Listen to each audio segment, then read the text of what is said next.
So in this video, I want to talk about the book that I've chosen for Augustine, namely On Free Choice of the Will. I want to talk about what its contents are, why I chose it for the class. Briefly, if you haven't read the bio that I put for Augustine on Canvas, please do so. So you can find a brief bio which just highlights some of the main points of Augustine's life, important stories or events in his life. So I have that on Canvas under the Files tab. So, On Free Choice of the Will. This is one of Augustine's most famous books. The Confessions is probably his most famous and his most widely read. That's his autobiography. And again, I say a little bit about that in the brief bio. But On Free Choice of the Will, I chose it because as many before me have said, this book in some form or another contains all the main issues that Augustine deals with throughout his philosophical and theological career. Right? He may treat the issues more thoroughly in a later book, but in some form or another, those issues are incipient in here, right? Even if they're just broached, they're in here. So by reading this book, you will get an overview of the main issues that Augustine dealt with that were important to him and that he continued to work on and develop throughout the rest of his career. So he wrote the book early on, as you'll see in the brief bio. He began writing it around 388 or 390, and during this time he was living on a commune with some friends and basically discussing philosophy day in and day out, and the discussions that they had were turned into books. Whether there was a scribe who was taking down the notes of the discussion, or whether Augustine went back and wrote up how he remembered the discussions went afterward is a question that one might ask, and maybe scholars have thought about. But in a certain way, this dialogue and other dialogues from that period all come out of this time he was living on a commune with other philosophical friends. So he started this in 388 or 390, but he didn't finish it until 395. That's not because for 5 or 7 years he was working continuously on it. Other things came up, other events. I think he wrote the first 2 books in 388 or 90 between that time, and then later in 395 he added the 3rd book. Okay, so on that point, On Free Choice of the Will is comprised of 3 main books, book 1, 2, and 3. And there are many topics. As I said, people think that all the issues he dealt with throughout his career incipient in some form or another in the book.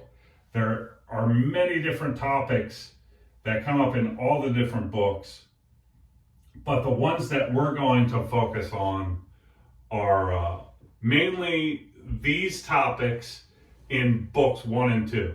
So in book 1, the main topics we're going to focus on are the kinds of evil, the nature of evildoing or sin, the source or cause of evildoing or sin. He offers an account of and arguments for free will or human freedom. There's an argument that the moral life equals the happy life, and that happiness is up to us. So whether you're unhappy or happy, that's on you.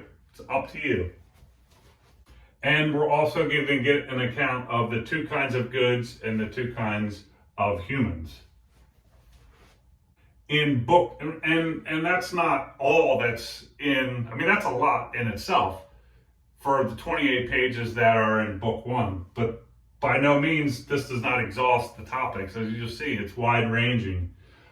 In book 2, our main focus is going to be on his taxonomy of the senses, his 3 arguments for an intellectual sense or an eye of the mind. So in addition to eyes of the body, and the other senses that we have of the body. Augustine thinks that there's an intellectual sense, or an eye of the mind, with which you see certain kind of truths. And these truths you can't see with the eyes of your body, you can't hear them with the ears of your body, and so on. So we're going to look at his arguments for thinking that there is this eye of the mind.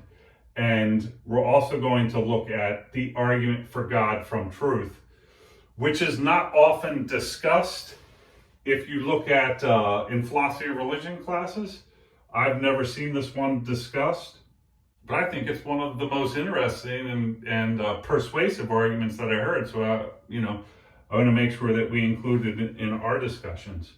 So in book 3, again, there's many of issues, but some of the central ones are the problem of free will and divine foreknowledge. So how can it be that, as Augustine argues in book 1, human beings have free will, but at the same time, God is all-knowing? So Augustine is committed to the view that God is all-knowing. He's committed to the view that humans have free will, and this seems to be a kind of puzzle, because how could it be that God knows everything you do and you have free will? So if God knows everything that you're going to do, then it seems you're going to do those things, and you can't but do those things. But if you can't but do something, how are you free with respect to it? This is the problem of free will and divine foreknowledge, and also the topic of original sin. Now, our focus is going to be, in our discussion, is going to be on book 1 and book 2, and specifically these topics within book 1 and book 2.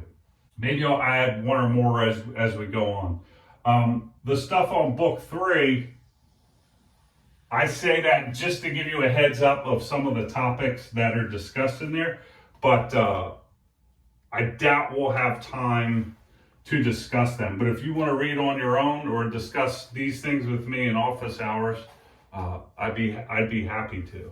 But our focus is going to be up here. Okay, so what I wanted to do in this video was give you a little introduction to this book, give you some insight into why I chose it and what its contents are, so you can have a framework within which to do your readings and to analyze the text as you read through. It's also going to give you a highlight of the kind of videos that I'm going to be turning out in the coming weeks. So in the next video, what I'm going to discuss is Augustine on the kinds of evil.